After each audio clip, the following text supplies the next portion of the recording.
Reports there's been a sharp decline in sperm donations right around Australia, and this is forcing many to take matters into their own hands, turning to online platforms to connect with donors. Joining us this morning on Weekend Today is Adam Hooper. He's the founder of Sperm Donation Australia. Adam, good morning to you. A Facebook group with more than 17,000 members. It's really popular, sperm donation groups in the country. How does your group work? Yeah, wow. It's really taken off in Australia. It's probably the leading way now where the most donors in this country are. So, look, everyone wants to be able to visualise and see and, picture their mannerisms and be comfortable with that. And clinics don't really offer that to their customers. You don't know what their features are. Yeah, you might get told they're blonde hair, blue eyes, but that's pretty much it, and maybe their height. So this way it gives you a bit more of a personal feel, and you can do it for a lot more cheaper. I mean, there would be pros and cons, obviously, to having that personal connection. Why do you think there is such a demand for the service that you're providing?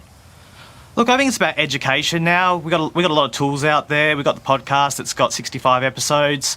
And people are really looking at donor-conceived people, and a lot of people from the clinics are growing up with psychological issues because they haven't got that ability to ask that donor questions or see a picture of him growing up or even be able to connect with other siblings. And this way it offers, variations in being able to do that. So for many men, donating sperm might be considered a pretty big deal. How is it regulated, and what are the legalities sort of protecting them?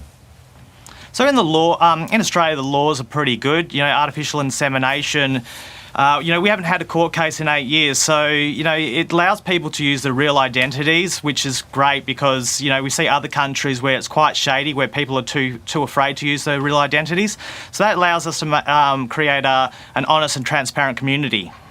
But, I mean, people can choose between artificial insemination or natural insemination. Do the women who are signing up to this really know much about the men who are offering these services? What sort of protections do you have in place? Yeah, so look, we've got education tools. They get a welcome guide when they join. You can take your donor to the doctor. You can get all the medical screening. You can go and buy genetic testings yourself and get them swabbed and sent away. So with technology these days, you can set the bar as high as you want it before proceeding. How many children have you fathered? I've helped around 15 families now, but I've got so many donors now that I'm not really required anymore. So I did myself out of a job. But are there any restrictions? You don't want your potential siblings to accidentally meet later in life and not know their siblings. How does that sort of thing work? Yeah, so there's another lady in Perth and she's donor conceived, and she was saying that she's got 19 siblings out there through the clinic and she hasn't been able to connect with any of them. So the way I've got it set up is I've got a mother's group. The people that I meet and help, they want to be a part of this group so their children don't run into any of these, these situations. So everyone is in that group, so they're all connected. So this way, as opposed to the clinic, it's actually more together. But that also relies on you as the donor telling the truth Exactly. to the potential mothers, and you might be an honest person, but another donor may not be. Yeah, so look, we encourage honesty, integrity. It's what the values of the group is all about.